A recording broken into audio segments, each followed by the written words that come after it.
3 वर्षाचं आत्ता जो काय आपण सांगितलं की 2000 आत्ता पहिलं 3 वर्षाचं करताय. हां, म्हणजे ठीक आहे. म्हणजे त्यावेळेला काय राजकीय आरोप करायची काय गरजच नाही, कारण त्या कालामध्ये प्रशासकच होता, म्हणजे प्रशासक होता. आता राहिला प्रश्न 2022 पासून ते 2005 पर्यंत याची चौकशी होणं गरजेचं आहे.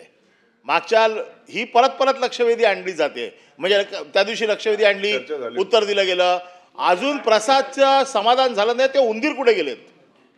ते उंदीर जोपर्यंत सापडत नाहीत तोपर्यंत ही चौकशी चालली पाहिजे.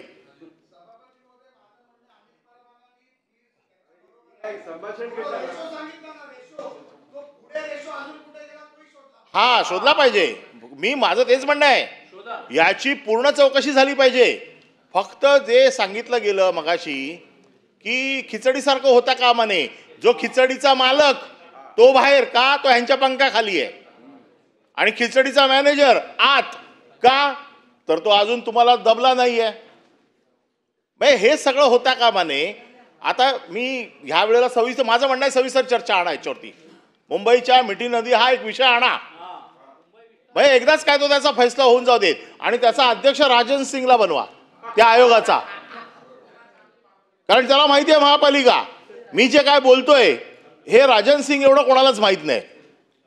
आणि म्हणून माझं मत असं आहे की ह्याच्यात कुठली गाळ 100% शोधा, चौकशी करा, SIT करा. ईडी आलेलीच आहे त्याच्यामध्ये, कारण अशा प्रकरणात तर ईडी येणारच. ईडी आल्याशिवाय तुमचं प्रकरणच होऊ शकत नाही पुढे.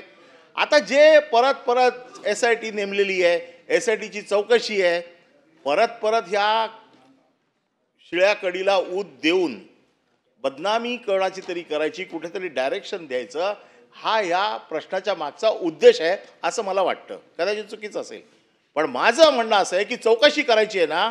ज्या वेळेपासून हे गाळ काढायचं कॉन्ट्रॅक्ट सुरू झालं त्या वेळेपासून हे गाळ काढायच्या कॉन्ट्रॅक्टची पूर्ण चौकशी झाली पाहिजे. हा स्कोप वाढवला पाहिजे. 2005 पासून त्याची चौकशी झाली पाहिजे. जे जे ह्याच्यात दोषी आहेत, ज्यांनी ज्यांनी गाळ खाल्लेला आहे, त्या प्रत्येकाच्या तोंडातना हात घालून हा गाळ बाहेर काढला पाहिजे. मग त्याच्यामध्ये चिखल निघेल, गाळ निघेल, उंदीर निघतील, सगळं निघतील. पुन्हा त्या ताटावर कोण कोण बसले होते हे मला पण माहिती आहे. मी पण सांगू शकतो. माझं मत असं आहे की एकदा ह्याची चर्चा घ्या सभागृहात. म्हणजे काय एकदाच काय तो त्याचा सोक्षमोक्ष होऊन जाईल. आणि म्हणून माझं मत असं आहे की हा जो काय तुम्ही चौकशीचा फेरा चालू केलाय याचा स्कोप वाढवून तुम्ही त्या दिवशीचं उत्तर दिलंय 2005 पर्यंत नेतोय. आता परत प्रश्न आणलाय तर परत उत्तर द्यावं लागेल की 2005 पासून याची चौकशी करणार काय. आणि ती जी चौकशी होईल ती माझं मत असं आहे की न्यायाधीशाच्या अंडर ठेवा ना. हिम्मत आहे ना. एखाद्या रिटायर्ड जजच्या अंडर ही चौकशी करा. 2005 पासून करा, होऊन जाऊ देत. आज मंत्री महोदय, सभापती महोदय, सन्माननीय सदस्य अनिल परब साहेबांनी जे मुद्दे मांडले त्याच्यामध्ये 2005 2006 पासून त्यांचं कार्यक्षेत्र वाढू 2006 पासून आपण त्यांना चौकशी करायला देऊ. पण सन्माननीय सदस्य अनिल परब साहेबांबद्दल मी राजकीय सांगत नाही. परब साहेब मी हे राजकीय बोलत नाही. अनिल परब साहेबांबद्दल मला नितांत आदर आहे. अनिल परब साहेबांना काही मंडळींच्या अंगावर आल्यानंतर कसं रोखायचं हे अतिशय चांगलं माहिती आहे. माझ्यापेक्षा देखील ते सिनियर असल्यामुळं त्यांना देखील माहिती आहे. सचिन भाऊ तुम्हाला देखील माहिती आहे, मिलिंदजी तुम्हाला देखील माहिती आहे की मिठी नदीमध्ये नक्की काय आहे. म्हणजे मी सांगितलं त्यांना देखील माहिती आहे. पण मी कौतुक एवढ्यासाठीच करतो, मी या विधान परिषदेमधनं अनिल परब साहेबांचं कौतुक एवढ्यासाठीच करतो की एखाद्या व्यक्तीला किंवा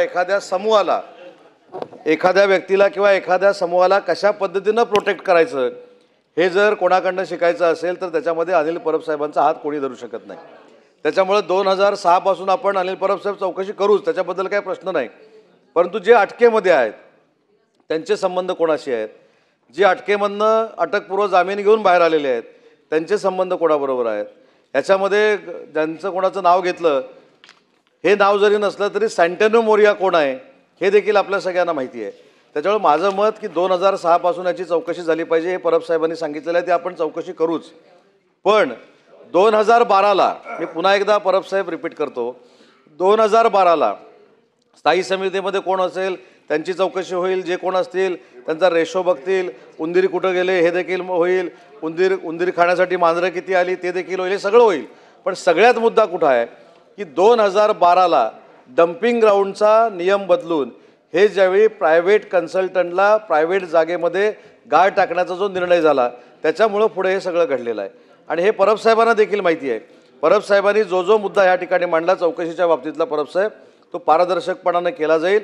परंतु एक महत्त्वाची गोष्ट जी सगळ्या सदस्यांनी समजून घेतली पाहिजे की एखादी गोष्ट, म्हणजे मी तिसऱ्यांदा याचं उत्तर देतोय, नाही भाई ऐका ना, तिसऱ्यांदा मी उत्तर देतोय, पण तिन्ही वेळेला कशा पद्धतीनं संरक्षण काही मंडळींचं करायचं आणि ते कशा वकिली भाषेमध्ये करायचं किंवा कायदेशीर भाषेमध्ये करायचं हे परब साहेबांकडनं शिकलं पाहिजे. त्यांना देखील माहिती आहे की मिठी नदीमध्ये नक्की काय आहे आणि त्यांनी त्याचा एक उल्लेख केला परब साहेब, त्याच्याशी मी पूर्ण सहमत आहे की मिठी नदी नदी हे नंतर झालं, पण मिठी हा नाला होता आणि त्याचं वायडनिंग करत करत करत करत ती मिठी नदी झाली. आणि आज त्याच्यामध्ये जे काय घडलं आहे त्याची SIT चौकशी सुरू आहे. सध्या तरी 3 वर्षामध्ये 19, 20 आणि 21ला 65 कोटी रुपयाचा भ्रष्टाचार त्याच्यामध्ये झालेला आहे, हे सिद्ध झालं आहे. काही लोकांना अटक केलेली आहे, काही लोकांवर कारवाई होते, परंतु हा स्कोप वाढून 2006 पासून केला जाईल. प्रवीण दरेकर महोदय, अनिलजी माझं होतं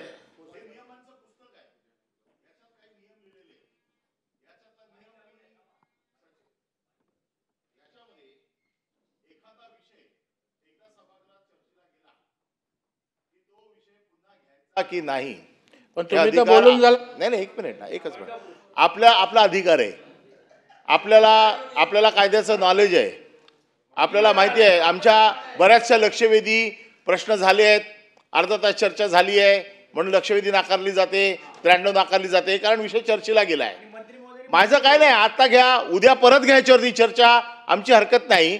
फक्त मी आपल्या निदर्शनास आणून देतो की 260च्या प्रस्तावावरती सविस्तर चर्चा झाल्याच्या नंतर पुन्हा असे प्रश्न सभागृहात जर येत असतील तर हाच न्याय आम्हाला पण लागू होतो, एवढंच आपल्या निदर्शनास आणू इच्छितो. सभापती महोदय, अनिल परब साहेब वकील आहेत, पण वकिली त्यांची फेल गेलेली आहे. कारण तुम्ही मागणी केली 2005 पासून पाहिजे, त्याचं उत्तरही घेतलं, म्हणजे आपण प्रश्नही विचारलात, उत्तरही घेतलं, रेकॉर्डवर आलं, आणि आफ्टर थॉट तुम्ही कायदा सांगताय. म्हणजे हेच फक्त मी पण निदर्शनास आणतो, कायदा हा प्रश्न आल्या तुम्ही सांगायला पाहिजे होता. त्याच्यावर सभापतींनी काय रुलिंग दिले असतं. चर्चा सगळी सोपस्कर पूर्ण झाली, आपलं बोलून झालं, उत्तर घेऊन झालं. नाही सभापती महोदय, मी कायदा बोलतोय म्हणून नियमानेच बोलतोय की हे खरं आहे. परब साहेब, तिसऱ्यांदा प्रश्न आहे, तिसऱ्यांदा उत्तर आहे, याच्याशी मीही सहमत आहे.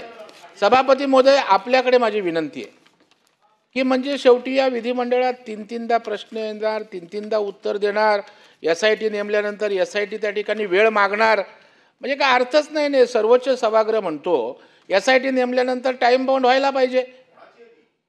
आम्ही त्या ठिकाणी काळजी घेतो. माझा अहवाल झाला 3 महिन्यात, मी 2.5 महिन्यात केला.